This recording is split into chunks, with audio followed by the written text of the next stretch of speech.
Today we're going over the new info from the Zenless Zone Zero version 1.7 special program, as well as the Xbox Spotlight livestream. I'll be summing up all the new reveals and what's coming for the next update.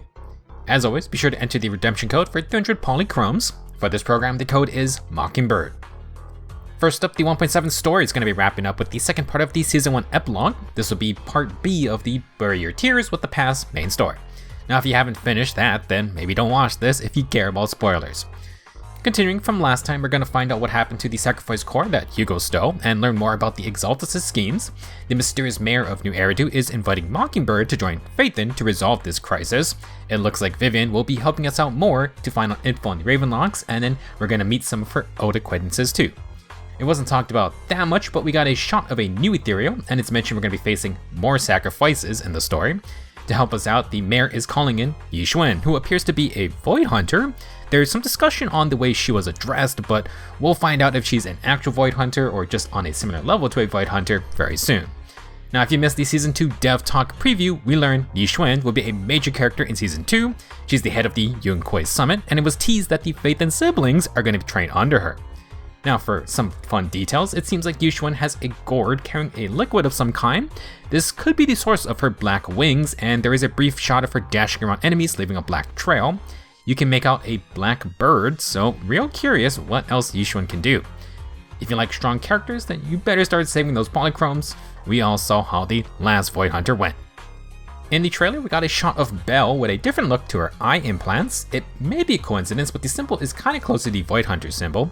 I doubt Belle and Wise are going to be fighting in the Hollows, but from the dev talk, it seemed likely to me that Yixuan is going to help them develop whatever powers these implants have. At the end of the 1.4 story, the siblings seem to tank an explosion, point blank, so it's kind of obvious the implants just aren't for communication. Now, for the other part of the story, spoiler, Hugo ain't dead. It did seem like he was being tortured though, so more shady business is going on for sure. Hugo did monologue at the beginning and ending of the livestream. At the end, he talks about how Mockingbird will perform the Song of Reunion. Not sure what that means, but I guess we'll find out soon. Next, let's talk about the new agents for version 1.7. First up is Vivian, who is the first S-rank Ether anomaly. We now have an anomaly agent for every element, although technically Miyabi is in ice. Now, Vivian has quite a lot going on, but she appears to be an off-field anomaly agent like Bernice. At the very least, she can trigger her corruption anomaly from off-field.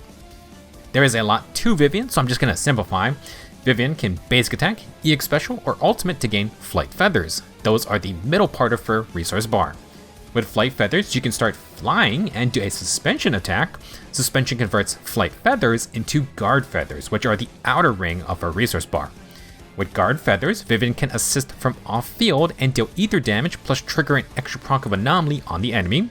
She can also inflict a prophecy onto enemies, and they're going to start taking ether damage over time. With how good Bernice feels to play in a disorder team, I have some high hopes with Vivian. Pair her with a solid on-field anomaly fighter like Jane or Yanagi, and it should be a fun time. Next, Hugo is an S-rank ice attacker. Any ice rank damage dealer has a literal mountain to climb thanks to Miyabi, but Hugo does bring in a new fun playstyle to stand out. He seems fairly simple to play and is a stun punisher type DPS. After a chain attack or getting a stun, Hugo gets extra crit rate and crit damage. When his EX special or ultimate hits a stunned foe, he would trigger Totalize. This effect increases its damage based on the remaining stun duration on the enemy, and it will also end the stun phase immediately. To accommodate his playstyle, Totalize refunds some of the daze bar so you can build up another stun faster. Hugo also gets extra attack the more stun agents you run, and you do need to run stunners for his additional ability. Basically, Hugo really caters to double stun comps. This is something that has gotten more interesting with stunners like Lighter, and we now have two off-field stunners that could potentially work in a double stun team. Pair one of these guys with Lycon, and you just run to stun as fast as possible. Hugo uses EX special or ultimate to totalize for burst damage, and you just go again for another stun after. For the 1.7 banners, Phase 1 is going to have Vivian and a rerun for Jane. You can get Vivian's signature, Flight of Fancy, on its own W Engine banner. The earrings are our two anomaly-related agents, Piper and Seth. If it wasn't obvious, Jane or Piper with Vivian should be a fun disordered team. For the second phase, you can get Hugo and Lighter will be rerunning. Hugo's signature is Myriad Eclipse. The earrings are Sokaku and Anton. If you did not know, Lighter is a fire stunner, but he also boosts ice damage. Don't ask why. The Lycon lighter double stun team is quite fun with Ellen, but it does seem like Hugo is going to fit that comp even better.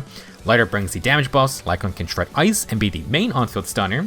Hugo comes in to totalize the stunned enemy and you just rinse and repeat. Now for version 1.7, there is a new Bangbu available to summon. Robin from the New Year's event is going to support the 2 Mockingbird agents. He seems to tailor his attack to either Vivian or Hugo. There is another Bangbu in 1.7. Overtime Boo will be free from completing an event. I get the feeling the devs may have had a little too much fun making this little guy. In terms of events, 1.7 is definitely a more chill update. Usually the end of the year update is a bit light, so the devs can prep for the big 2.0 release. Now as usual, we'll be getting our login bonuses, 10 encrypted master tapes, and 10 boopons will be yours just for playing the game. Another staple event is the double drops for leveling materials and drive discs. If it wasn't obvious, Vivian's set is Phaethon's Melody that you can farm right now. As for Hugo, I don't think he deals aftershock damage, so we're gonna have to put together another older set for him. If you do get Vivian or Hugo, they're going to have their own avatar icons, trust events, and wallpapers. The hollowed out moon is foreboding, but it's a very cool nighttime background. Poor Hugo seems to be going through it with those bottles on the staircase. Maybe we can cheer him up with the new event at the Lumina Square Flower Shop. This event will involve flower arranging. You have to meet a set of criteria depending on the customer. From this event, this is how you get Overtime Boo. Do be sure to complete it to get its cores as well. Another reward from this event is a photo for your room. And despite the event being a limited time thing, the flower shop is now going to be part of quality time events moving forward. Next, Bangbu Fall Guys is back. In Bangbu Bash, you can once again dive into the obstacle courses or the survival stages. For this event, there's going to be ranked placement and matchmaking. The real ZZZ endgame is here. If you get to a specific rank, you can show off your gamer prowess with a limited title. The next event involves novels. A Tale Through the Looking Glass will involve making choices to create a story, and along the way you can earn leveling materials plus polychromes. Like the HIA or Section 6 fan club event, there is a timed aspect. Basically, you just set up an agent to get the rewards for you and come back later. In the Springtime Snapshots event, you have to take photos around new Eridu that meet the conditions of a director. Another chill event for easy rewards. The last event is a return of the Breaded Belief food truck. Like before, you have to take the orders of agents and help deliver their food for the chef. For optimizations, not a lot going on this time. From the Season 2 preview, we know there are going to be much bigger changes coming, like the new travel system, so sit tight. For drive discs, you can now mark a disc for discarding, whether it's locked or not, basically just a simple menu quality of life. In Notorious Hunt, after you do your 3 free weekly runs, you can now start the No Rewards mode or the Spend 60 Energy mode from the results screen.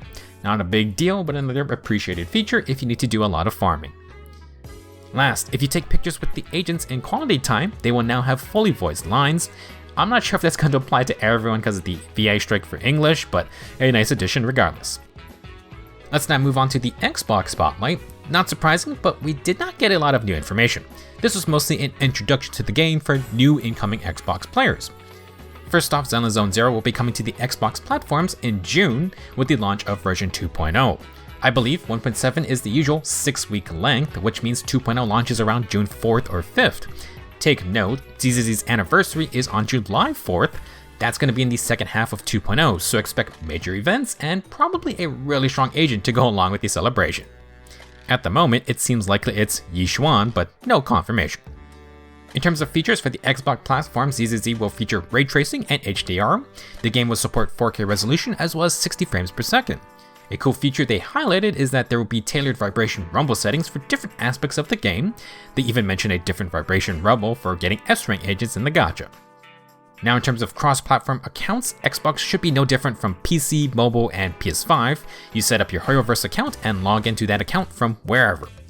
You can also select whichever regional server you want. If you already play ZZZ, you can now set it up on your Xbox if you like. For those with access, ZZZ will support Xbox Cloud Gaming. The game is going to run at 1080p with 60 FPS. Last up, there was 2 brief instances of new footage of the 2.0 Wi-Fi Peninsula areas. We got another look at a building we saw before, and then a new shot of a shop that totally isn't Animal Crossing inspired. I wonder if this is someplace we're going to be able to interact with. The other new area featured Yishuan walking through it. This could potentially be the Swimbon Temple. It was mentioned you could go from Phalem Heights to the temple directly, and you can see the city area in the background. That'll be it for the version 1.7 special program. If you are new to ZZZ, you can check out the Xbox Spotlight. They pretty much explain what the game is about for newcomers. Version 1.7 does seem a bit lighter, but we were due for a more relaxed content cycle.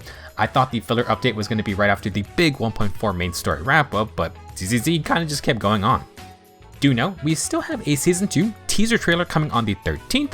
Sometimes Hoyo likes to reveal content of the new version cycle in the livestream, but they pretty much said we're going to save it for its own thing. If you missed it, you can check out the Season 2 dev talk that was recently posted. I also have a video about that, and it went over a lot more changes coming in 2.0. They probably released that because 1.7 is a bit of a chill out and prep for the new year of content type update. That'll be it for me though. I'm still working on my trigger guide. Gonna try and get that out before the Season 2 teaser. Thank you for watching, and I will see you in the next video.